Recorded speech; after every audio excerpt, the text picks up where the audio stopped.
지난 수요일에는 나실인에 대해 말씀을 전해드렸죠. 기억나십니까? 네.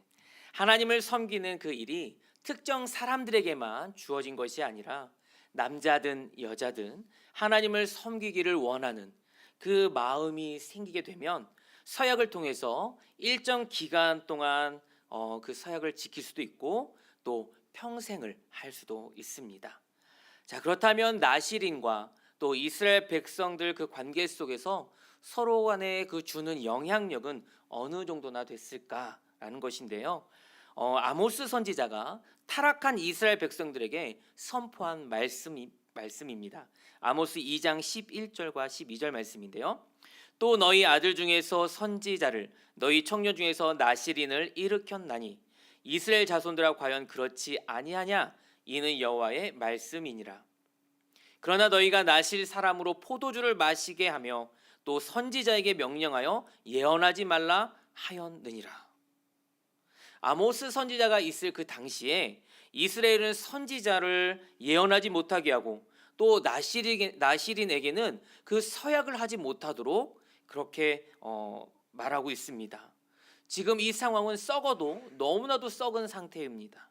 자, 그러면 이와 반대로 선지자나 또 나실인이 하나님 앞에 정직하게 행했더라면 이런 삶을 살았을 거라고 우리는 예상할 수 있습니다. 선지자는 말로써 하나님의 뜻을 전하고 가르치고 또 율법대로 살 것을 우리 백성들에게 계속해서 권면할 것이고, 나실인은 자신이 서약한 것을 행동과 삶으로 보여줌을 통해서 하나님 앞에 거룩하게 살아가는 그 모델, 그 역할을 하게 하는 것일 것입니다. 자, 그럼 백성들의 그 입장에선 이스라엘 백성이 선지자의 말을 듣지만 실제로는 하나님의 음성을 듣는 것이고, 나실인의 그 서약을 따라가는 그런 모습을 보지만 하나님 앞에서 거룩하게 살아가는 것과 또 하나님을 가까이 섬기는 것이 우리의 본분이구나라는 것을 깨닫게 된다는 것이죠. 이렇게 거룩을 지키며 살아가도록 하는 신앙 교육인 것을 깨닫게 하려는 그런 목적이 있었다라는 것입니다. 자, 이렇게 나실인에 관한 이 말씀을 마치신 다음에 또다시 여호와께서 모세에게 말씀하십니다라고 기록하고 있습니다. 자, 이런 말이 나오면 하나님께서 또 다른 지시를 하는구나라고 생각하시면 되겠습니다. 여러분, 저희 집에 아이들이 셋이 있습니다. 그런데 이 아이들이 자기의 할 일들을 다 했거나 또 뭔가 칭찬받을 만한 그러한 일을 했다면 그 일들에 대해서는 이렇게 조잘조잘 잘 얘기합니다. 자, 그러면 어떻습니까? 아빠로서는 상당히 기쁘죠. 너무 이뻐 보입니다. 그럼 뭐 하고 싶을까요? 막 말로 칭찬하고 싶고, 또 그리고 이렇게 막 스킨십으로 이렇게 뽀뽀도 전 잘합니다. 네. 막 이렇게 안아주고 뽀뽀도 하고, 또 뭔가 필요한 것이 있다면 물어봐서 해줄 수 있는 것이라면 약속을 해주기도 하죠. 그런데요, 이것이 정말 하나님도 똑같다라는 거예요. 하나님이 하라는 그 말씀을 잘 들으면 하나님도 굉장히 기분이 좋으십니다. 그래서 정말 상을 주시는 분이시다라고 성경은 기록하고 있습니다. 오늘 본문 전에 나실인 이야기도 하시고 하나님이 굉장히 기분 좋으셔서 하나님께서 그 축복을 우리에게 선언해 주시는 것이죠. 이 말씀은 하나님 앞에서 거룩하게 살아가는, 또 하나님이 보시기에 좋은 하나님의 백성들을 향한, 또 그리고 자기 몸을 세상 속에서 구별하여서 하나님께 산 제물로 드리는, 그렇게 살아가는 우리 성도들을 향한 하나님의 축복 선언입니다. 축복의 내용이 세 가지인데요, 어떤 내용이 있는지 우리가 알아가면서 이 축복을 믿음으로 우리 신앙생활에서 하나님을 의지하고 살아가는 그 믿음이 더욱 굳건하여지기를 축복합니다. 우리 다시 전체적으로 한 번 더 읽으시겠는데요, 이때는요 반복되는 단어가 무엇이 있지라고 한번 생각하시면서 한번 보겠는데요, 우리가 24절부터 26절까지 세 절을 우리 천천히 한번 읽어보겠습니다. 여호와는 내게 복을 주시고 너를 지키시기를 원하며 여호와는 그의 얼굴을 내게 비추사 은혜 베푸시기를 원하며 여호와는 그 얼굴을 내게로 향하여 드사 평강 주시기를 원하노라 할지니라 하라. 아멘. 민수기 처음 보면 리더를 세워가고 있고 또 군대 진영을 잘 배치해가고 있습니다. 또 그 안에서 어떤 역할들을 맡아야 할지 그 매뉴얼도 하나님께서 다 정해주셨어요. 모든 게 다 질서 있게 지금 잘 나가고 있습니다. 그래서 하나님은 제사장들에게 명령을 합니다. 백성들을 이렇게 축복하라라고 하신 것이죠. 앞서 질문했던 계속 반복된 단어가 있었습니다. 뭘까요? 어떻게 그렇게 잘하십니까? 네, 여호와이죠. 여호와.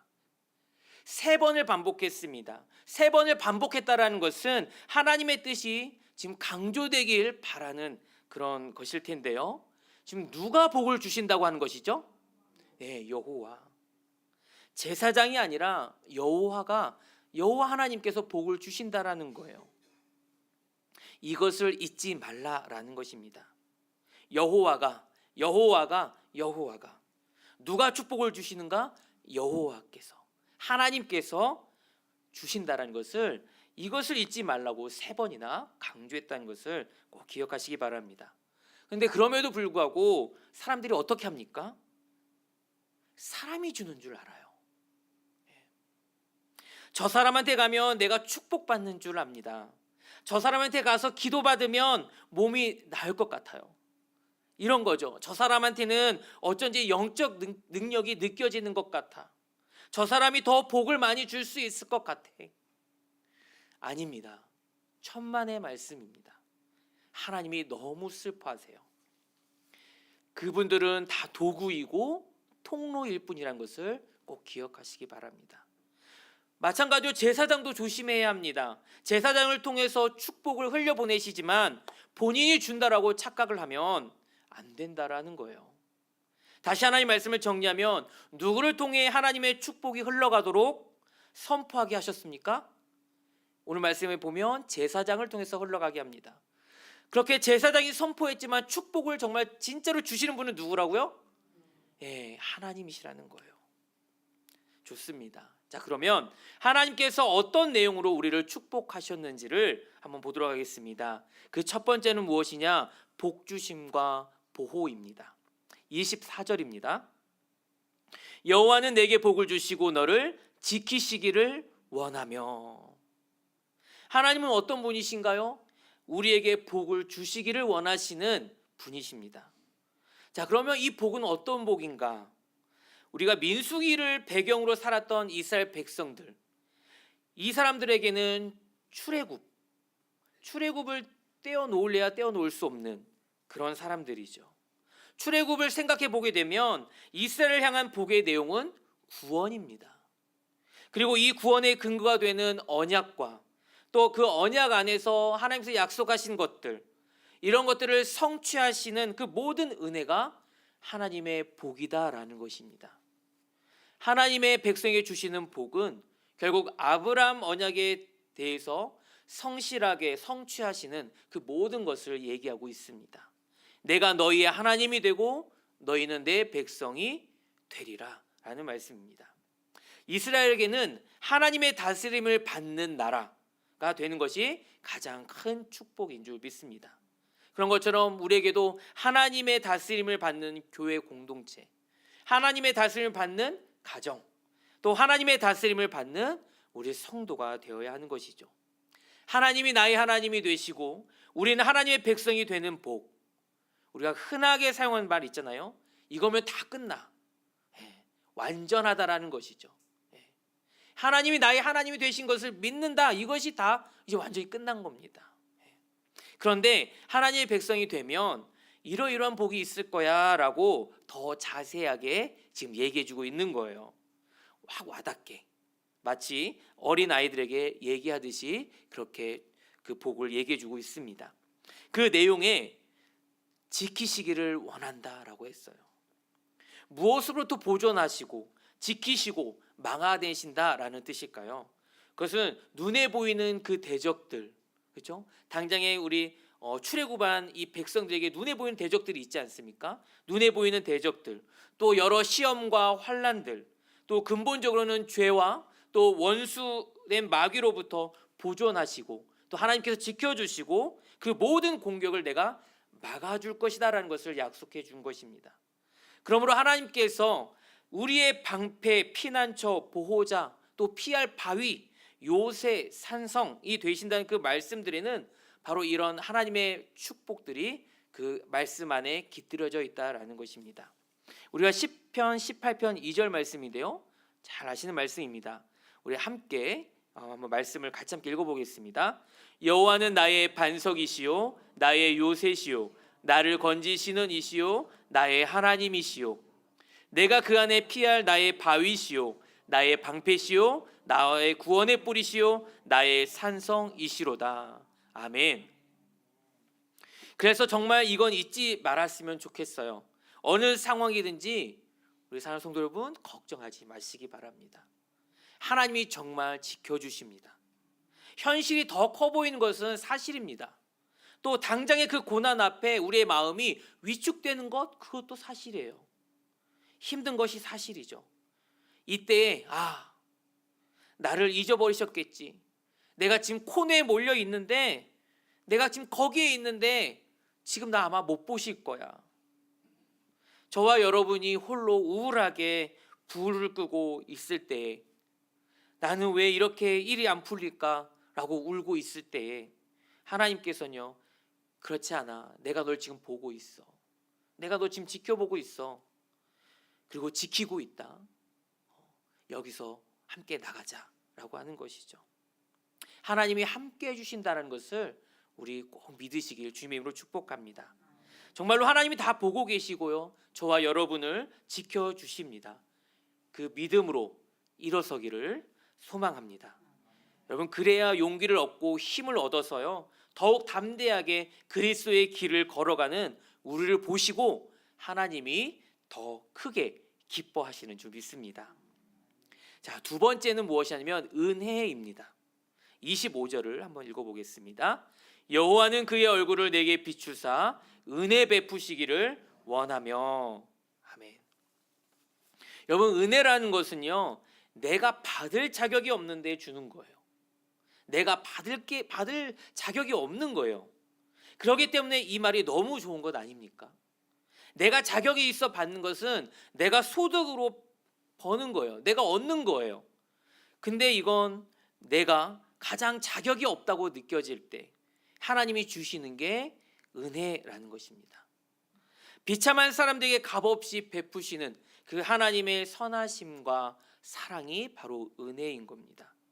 이처럼 하나님께서 주시려는 그 복은 우리의 어떤 공로나 대가가 절대 아닙니다. 전적인 하나님의 은혜이고 또 무조건적으로 그 사랑의 기인에서 주시는 선물인 줄 믿으시길 바랍니다. 여러분, 이스라엘은요, 출애굽했지만 스스로 자신들이 막 싸워서 나온 것이 절대 아닙니다.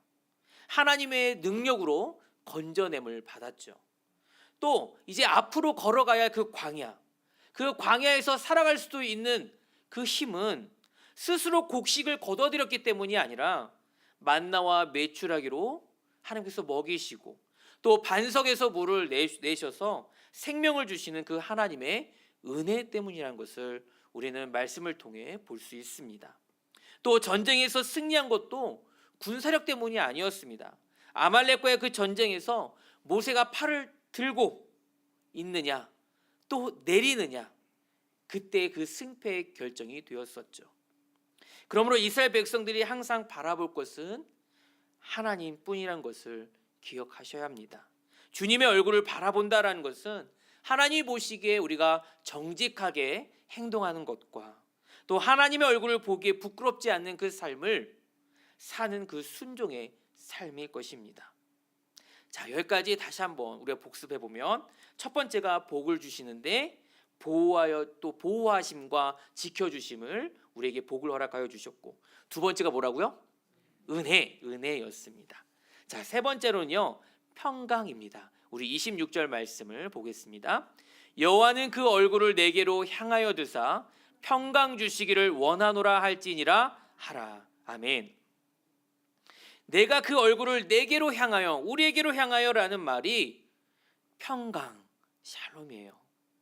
왜냐하면 하나님께서 고개를 반대편으로 돌리신다거나 또 숙이고 있는 상태라면 우리를 향하여 외면하고 숨기는 상태라는 것이죠. 그런데 이런 상태에서 다시 하나님의 얼굴을 바라볼 수 있는 그 관계가 된다라는 것입니다. 그래서 둘째와 셋째 축복에서 강조된 것이 하나님의 얼굴이에요. 여러분, 창세기 4장을 보게 되면 가인이 아벨을 죽인 후에 땅에서 저주를 받는 장면이 나오는데요. 그때 가인은 탄식을 합니다. 네, 창세기 4장 14절 말씀입니다. 주께서 오늘 이 지면에서 나를 쫓아내시온즉 내가 주의 낯을 배웁지 못하리니. 네, 다음. 네, 내가 땅에서 피하며 유리하는 자가 될지라 물은 나를 만나는 자마다 나를 죽이겠나이다 라고 기록하고 있습니다. 가인이 두려워하는 핵심이 무엇인가? 그것은 하나님의 얼굴을 뵐 수 없다라는 거예요. 이것이 죄인이 경험하는 고독과 또 소외감입니다. 외롭고 쓸쓸하고 죽음의 그 공포 속에 사는 그 죄인이 절망하는 근본 이유가 하나님의 얼굴을 볼 수 없다라는 것입니다. 그래서 시편 143편 7절에 이렇게 기록하고 있습니다. 여호와여 속히 내게 응답하소서. 내 영이 피곤하니이다. 주의 얼굴을 내게서 숨기지 마소서. 내가 무덤에 내려가는 자 같을까 두려워하나이다. 지금 내가 무덤에 내려가는 자 같을까 두려워하는데 그 이유는 바로 주의 얼굴을 내게서 숨기시기 때문에 그렇다라는 것입니다. 여러분, 하나님께서 얼굴을 돌리신다라는 것은 죽음과도 같은 겁니다. 왜냐하면 하나님께서 얼굴을 비치지 않는 그곳은 어둠뿐이기 때문입니다. 그리고 그 어둠에는 생명이 없습니다. 자, 그렇다면 여호와께서 얼굴을 비추신다라는 것은 마치 지금 해가 어둠을 밀어내고 모든 것을 밝히 드러내는 것과 같습니다. 그리고 그 모든 식물에 빛을 주어서 생명력 있게 하는 것을 우리가 상상할 수 있게 되죠. 이처럼 얼굴을 비추시고 그 얼굴을 향하여 드시는 것은 우리의 죄의 해결과 또 사망에서 생명으로 변화를 우리에게 의미하고 있습니다. 우리의 죄를 해결하시고 사망에서 생명으로 변화되는 그것을 우리에게 얘기해주고 있는 것이죠. 우리 각자마다 마음이 괴로울 일들이 얼마나 많습니까? 환난이 찾아옵니다. 또 잘 견뎌낸 것 같습니다. 근데 또 얼마 지나서 또 다시 환난이 오는 것 같습니다. 이러한 고통 중에 있을 때에 만약 여호와께서 그 얼굴을 숨기신다면 그 답답함이 얼마나 크겠습니까? 불러도 아무런 대답이 없다면 좌절과 실망뿐이겠지만 우리는 하나님의 얼굴을 바라봄으로써 위로와 복을 경험하는 줄 믿습니다. 그러니 날마다 하나님의 얼굴을 구하십시오. 예수님의 이름으로 하나님의 영광이 충만하게 임하시도록 간구하시길 바랍니다. 우리 예수 비전 교회 안에 그리고 우리 성도들의 그 삶 안에 하나님의 영광이 임하길 위해서 우리는 또 이렇게 모여서 함께 기도하는 것입니다. 또 우리에게 얼굴을 향하신 하나님의 평강으로 인해서 우리의 삶에 변화가 일어날 때 우리 삶의 그 주변이 평강으로 예수의 이름이 전해지기를 소망합니다. 이렇게 하나님은 우리에게 복을 주시기를 원하며 또 지켜주시기를 원하고 은혜를 내려주시고 평강을 주시는 하나님이신 것을 우리가 말씀을 통해 알게 되었습니다. 알게 되었죠. 네, 하지만 우리에게 믿음이 필요합니다. 믿음이 필요해요. 얼마나 귀한지를 느끼셔야 합니다. 그리고 그 복을 우리가 누려야 하는 것이 중요한 거겠죠. 여러분, 편의점에서 아르바이트하는 어떠한 자매가 있어요. 그런데 그 편의점 점장이 이 자매를 막 사모하고 사랑하는 거예요. 그 마음이 점점 커져갑니다. 자, 드디어 점장이 자매에게 고백을 했어요. 마침내 결혼을 하게 되었습니다. 자, 이제 이 자매의 신분이 어떻게 되겠어요? 달라졌어요. 결혼 전에는 정식 직원이 아니에요. 그리고 또 그냥 그만큼만 일하면 됩니다. 하지만 이제는 은혜로 이제 주인이 되어버린 거예요. 이 자매가 아르바이트 할 때보다도 덜 열심히 일할까요? 아니면 더 열심히 일할까요? 더 열심히 일할 수밖에 없어요. 왜요? 내 것이기 때문에 그래요. 전보다 열의를 갖고 더 장사를 할 거예요. 전에는 아르바이트생이니까 조금씩 뺀질거린 모습도 있었을 거예요. 근데 이제 그런 꼴을 못 볼 거예요, 아마. 중요한 건 하나님께서 주신 복이 내게 주신 것인지 아닌지 확신을 갖지 않으려고 하는 그 우리의 마음과 그 태도가 안타까운 뿐입니다. 아르바이트 학생들은 이렇게 얘기합니다. 나도 이런 편의점 하나 있으면 좋겠는데. 마찬가지로 우리도 오늘 이 민수기 6장 22절부터 27절까지의 이 말씀이 내게 복이, 이런 복이 내게 임했으면 좋겠는데 하는 것이 아니라, 우리 27절을 함께 읽어보겠습니다. 그들은 이같이 내 이름으로 이스라엘 자손에게 축복할지니 내가 그들에게 복을 주리라. 아멘. 내 이름으로, 하나님의 이름으로 축복을 할 것이다. 내가 그들에게 복을 주리라 라고 선언하신 거예요. 우리에게 주신 거예요. 이 말씀을 믿고 우리는 그 복을 누려야만 하는 거예요. 이거는 그냥 선택사항이 아니에요. 내가 조금 복을 누리지 못하면 어때? 근데 아니에요. 오늘 이 말씀을 보면 이 복 안에는 그리스도인으로서 하나님께 보호받을 그 모든 것이, 또 하나님의 은혜가 다 담겨져 있는 거예요. 당연히 그리스도인이라면, 당연히 변화된 하나님의 백성이라면 누리게 될 그런 하나님의 복이라는 사실입니다.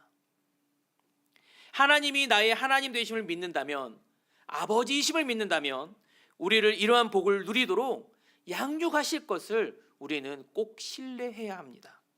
축복의 명령은 복을 주실 수 있는 자가 하는 것입니다. 때문에 하나님께서는 당신의 권리를 다른 이들에게 양도하지 않으셨죠. 자, 좀 더 이 내용을 우리의 삶으로 확장해 보도록 하겠습니다. 구약 시대에는 사람들이 하나님께 직접 나아갈 수 있었을까요? 없었어요. 그렇죠? 왜냐하면 죄가 하나님과 사람들 사이를 그렇게 가로막고 있었기 때문입니다. 그래서 사람들은 하나님께 나아갈 그런 필요가 있을 때 누구에게 갑니까? 제사장에게 가죠. 그렇죠? 그러면 제사장은 하나님께 제사를 드리기도 하고 하나님의 은총을 받게 되는 그런 통로의 역할을 잘 감당했습니다. 하지만 이제 우리는 예수님께서 영원한 대제사장이 되어 주신 줄 믿으시길 바랍니다. 우리를 위하여서 십자가의 피를 흘려주심으로써 우리의 죄를 모두 용서받게 되었습니다. 그래서 하나님과 우리 사이에 놓인 그 죄의 장애물이 없어지게 되었습니다. 따라서 이제는 누구든지 하나님께 직접 나아갈 수 있게 되었고, 그래서 성경은 우리가 직접 하나님께 나아갈 것을 권고하고 있습니다. 히브리서 10장 21절과 22절 말씀인데요. 또 하나님의 집 다스리시는 큰 제사장이 계심에 예수 그리스도를 얘기하고 있겠죠. 우리가 마음의 뿌림을 받아 악한 양심으로부터 벗어나고 몸은 맑은 물로 씻음을 받았으니 참 마음과 온전한 믿음으로 하나님께 나아가자. 아멘. 하나님께 나아갈 수 있는 그 은혜를 우리에게 허락해 주신 줄 믿습니다. 그래서 우리가 하나님께 기도하면, 또 오늘의 이 말씀을 우리 자녀들에게, 또 우리 손주들에게, 우리 주변에 관계를 맺는 그 사랑하는 사람들에게 얼마든지 그 말씀으로 축복해 줄 수 있는 거예요. 예수 그리스도의 이름으로 축복해 주는 거예요. 여러분, 구약 시대에도요, 이 축복의 효력은, 그리고 성취와 이 능력은 제사장이 얼마나 오래 기도하고 또 얼마나 학식이 많고 얼마나 또 고난을 잘 견뎌냈으며 경건이나 명성이나 그 능력에 달려있지 않았어요. 오직 하나님의 능력에 달려 있었습니다. 하나님이 축복을 주시는 주체가 되신 거예요. 오늘날 목사의 축도에도 이런 의미가 담겨져 있습니다. 그래서 목사가 이렇게 축도할 때 성도들도 이렇게 기도하는 거예요. 목사님에게도 그렇게 되기를 바랍니다 라는 의미로 화답하면서 같이 함께 기도하는 것이죠.